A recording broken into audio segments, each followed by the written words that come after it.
आपने कांग्रेस सांसद पप्पू यादव को तो नरेंद्र मोदी के खिलाफ कई बार भाषण देते सुना होगा, लेकिन आज हम आपको उनकी पत्नी और राज्यसभा सांसद रंजीत रंजन का सदन से पुराना भाषण सुनाएंगे, जिसमें उन्होंने पीएम मोदी के बारे में जमकर बहुत सारी बातें बोली।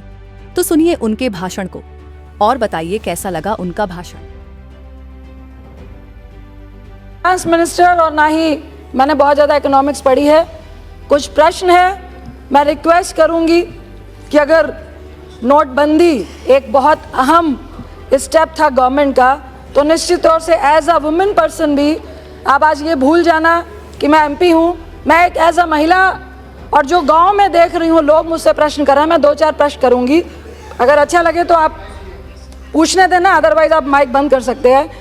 बार बार पीएम साहब कह रहे थे कि इंदिरा जी ने क्यों नहीं किया, इंदिरा जी ने डिमोनेटाइजेशन क्यों नहीं किया, मोरारजी देसाई जी ने किया, उसके बाद किसी ने नहीं किया। 40 बार कमेटियां बैठी और ये चीज़ों की बात हुई। आपने बार बार आपके पीएम ने कहा कि इसलिए नहीं किया क्योंकि उनको वोट की राजनीति करनी थी। प्लीज सुनो, प्लीज। मैंने बोला पीएम ने कहा, मैंने नहीं कहा। No cross talking. यहाँ तो उनके भाषण से यही लग रहा था। Please address the chair, please address the chair. जब भाइयों बहनों वो कहेंगे तो हम क्यों, आपका ही पीएम बोलना पड़ेगा ना। No please address the chair. उन्होंने ये कहा कि इंदिरा जी ने वोटिंग के लिए किया था, लेकिन मैं जरूर कहूंगी कि 100 बेईमान बच जाए, लेकिन एक ईमानदार को बचाने के लिए जो लीडर होता है वो पहले ईमानदार को बचाता है। जो 125 डेथ हुई है, यह अनुभव था उनका। अब आपकी अनुभवहीनता ने नोटबंदी करवाया। आज जिस तरह से नोटबंदी के कारण जो 125 करोड़ में से 120 करोड़ लोग जिनके पास कैश सिर्फ उतना ही है जिनसे वो अपने बाल बच्चे पाल सके, अपनी बेटियों की शादी कर सके, अपने बेटे को सेटल कर सके। मुझे समझ नहीं आई फाइनेंस मिनिस्टर साहब कि एनपीए का काला धन था या बेनामी संपत्ति में काला धन था। मैं नहीं कह रही ये काला धन नहीं था, लेकिन ये कैसा काला धन था। बहुत सारे यहाँ पर मेरे सदस्यगण बैठे हैं, पुरुष सदस्यगण बैठे हैं, उनकी वाइफ अगर वर्किंग भी होगी तो वो 2 रुपए जमा करती है अपने घर को सेव करने के लिए।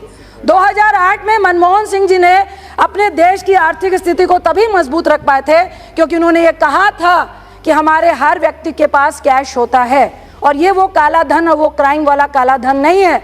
वैसे ही एक घर में जब एक पति कहता है कि मेरा बिजनेस ठप हो गया है, मेरे को घर गिरवी रखना पड़ेगा, तो पत्नी या माँ के रूप में एक महिला कहती है कि मेरे पास तुम्हारे ही पैसे चुराए हुए हैं, फिक्र नहीं करो, घर बच जाएगा। तो क्या वो काला धन था? मैं आपसे पूछती हूँ, हमारे देश में एक बहुत बड़ी कुरीति है दहेज। एक 10,000 कमाने वाला व्यक्ति एक टीचर से अपने बेटी का ब्याह करता है, खासकर यूपी, बिहार में, बंगाल में, तो कहता है भैया मेरे को 10 लाख देने हैं। मैं मोदी जी से रिक्वेस्ट करूंगी कि हम तो सारी पेमेंट चेक में डाल देंगे, महिलाओं ने भी डाल दी है। क्या प्रधानमंत्री और आपकी गवर्नमेंट जब तिलक लगता है तो वो चेक देंगे क्या? उस लड़के को देंगे क्या? उस बेटी की शादी कराएंगे क्या? अगर नहीं करा सकते तो कोई राइट नहीं था। अगर आप कुरीतियों को खत्म नहीं कर सकते तो सिर्फ एग्जाम्पल दूंगी, इंदिरा जी ने वोटिंग के लिए नहीं, आपने वोटिंग के लिए क्यों किया? 15 लाख स्विस बैंक से तो आए नहीं, तो अब क्या करें? आपकी तो जुमलों की सरकार है, तो उसको कैसे खत्म करें? तो ऐसा करते हैं, खेत में आग लगा देते हैं। कैसे? 125 करोड़ एक खेत में, जब खेती गंदे नाले के पानी से खराब हो रही होती है तो किसान क्या करता है? मेड़ काटता है और गंदे नाले के जो नाला है उसको बंद करता है। आपने क्या किया? गंदे नाले को, पानी को बंद कर देंगे तो फाइनेंस कहां से होगा? मैं पैसा कहां से देगा? अंदर दिया।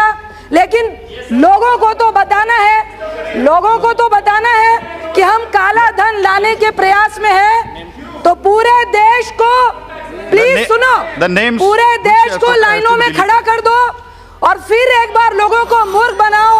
प्लीज 2 मिनट और प्लीज लोगों को गुमराह करो कि देखो हम तो काला धन लाने का प्रयास कर रहे हैं, इसलिए stand up India, but where, लाइनों में खड़े हो जाओ, सुसाइड कर लो और हमारा मंत्री कहेगा यही चोर है जो लाइनों में खड़े हैं। ये मैं नहीं कह रही, आपके मिनिस्टर ने कहा। मैं आपसे पूछती हूँ, दर्जी के पास आप कपड़े सिलाने जाते हैं तो दर्जी क्या करता है? पहले नाप लेता है या कपड़े सिल देता है? दर्जी पहले नाप लेता है फिर कपड़े सिलता है। आपने पहले नोटबंदी की, फिर एटीएम का नाप लेते फिर रहे थे, इसलिए लोग लाइनों में खड़े हुए थे। मैं अपना नहीं, जो अर्थशास्त्री हैं उनका एग्जाम्पल देती हूँ।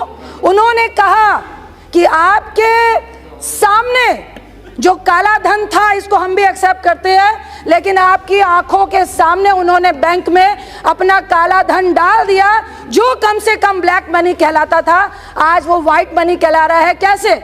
बड़े उद्योगपति 2000 एम्प्लॉइज हैं।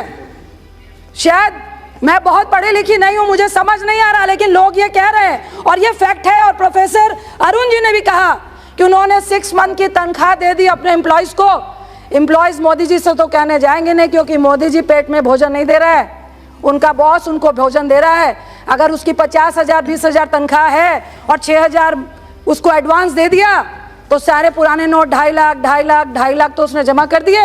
अब जो उसको नए नोट आएंगे तो वो मालिक ने अपने, कम से कम उनका अंदाजा है कि 2.5 से 3 लाख करोड़ रुपए आपकी नजरों के सामने बैंक में वाइट हो गए। और आप कहते हैं कि हम जनधन अकाउंट से निकालेंगे। मैं पूछती हूँ कैसे निकालेंगे? मैंने भी 2 लाख जमा किए, क्या कर लोगे? मेरे जमा थे पैसे। मेरी बेटी ने, मेरा बेटा स्पोर्ट्स पर्सन है, प्लीज 2 मिनट, स्पोर्ट्स पर्सन है, उसको मिलते हैं क्रिकेट के, उसने 2 लाख रखे थे, जमा कर दिए, क्या चेक करोगे? जनधन अकाउंट की बात करता हूं, मैं एक एग्जांपल देती हूँ फाइनेंस मिनिस्टर साहब। मुझे एक व्यक्ति ने गांव के कहा कि मेरे पास एक व्यक्ति 1 करोड़ लेके आया और कहा कि भाई गांव के मुखिया को कि 1 करोड़ वाइट करना है, 80 मुझे दे देना, 20 को सेट कर दो। सारे गांव के लोग बैठ गए, कहा भाई ऐसी बात है कि 20 लाख हम लोग को मिल जाएंगे और 80 उनको देना है। सारा गांव मान गया, क्योंकि मिनिस्टर साहब, गांव के लोग बेईमान नहीं होते। और जब इतना करप्शन है तो लोग कहते हैं भैया मुझे जनधन में 5,000 मिल रहा है, 80 लाख निकाल के दे देंगे, 20 लाख हम सब बांट लेंगे। तो जनधन अकाउंट में भी ऐसे वाइट हो गया और आप कुछ नहीं कर पाओगे। आप कह रहे हो टैक्स पदाधिकारी 18 लाख बैंक को, 18 लाख बैंक को, 18 लाख बैंक के अकाउंट्स की जानकारी आप लोगे, लेकिन उद्योगपतियों के और बैंकों की ऑडिट आप नहीं करेंगे। आपके पास तो इतने कर्मचारी नहीं है।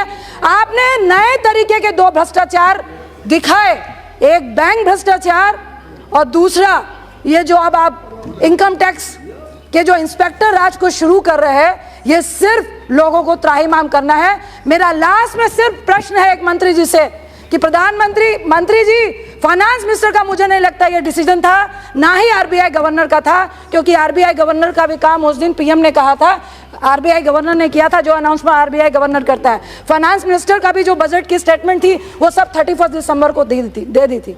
मैं तो सिर्फ ये कहूंगी कि ये जिसने भी किया, सिर्फ इतना बता दीजिए कि काला धन आया, फेक करेंसी आई, करप्शन क्या ब्लॉक से खत्म हो गया? क्या पुलिस वाला गाड़ी पकड़ता है तो घूस लेनी बंद हो गई? ये नोटबंदी से कैसे बंद हुआ, ये मुझे समझ नहीं आया। मैं आपसे पूछती हूँ, आपने जब वो नहीं लगा, 1 मिनट लूंगी, digital payment please conclude, please conclude कर लो, half minute. JP Morgan world का नंबर 1 बैंक है, 2000 करोड़ रुपीस खर्चता है अपनी सिक्योरिटी पे। उनके 3 साल पहले बैंक हैक हो गए। हमारे पास साइबर सिक्योरिटी के लिए आपके पास क्या प्लान है? साइबर कोर्ट आप बैठिए, कृपया बैठिए आप। Please sit down. Sit down. No, you please address the chair. Please half minute. Ranjeet Ranjan ji, please address the chair. Please only half minute. आपके पास साइबर सिक्योरिटी के लिए क्या प्लान है? आपके पास साइबर कोर्ट में हमारे पास जज नहीं है, क्या प्लान है? बैंक के सर्कुलर में अगर आपका एटीएम हैक होता है और आपके पैसे कोई निकाल के ले जाता है तो बैंक उसका जिम्मेदार 90% तक नहीं है। तो उसकी क्या प्लानिंग है? श्री जगन्नाथ बिकापाल।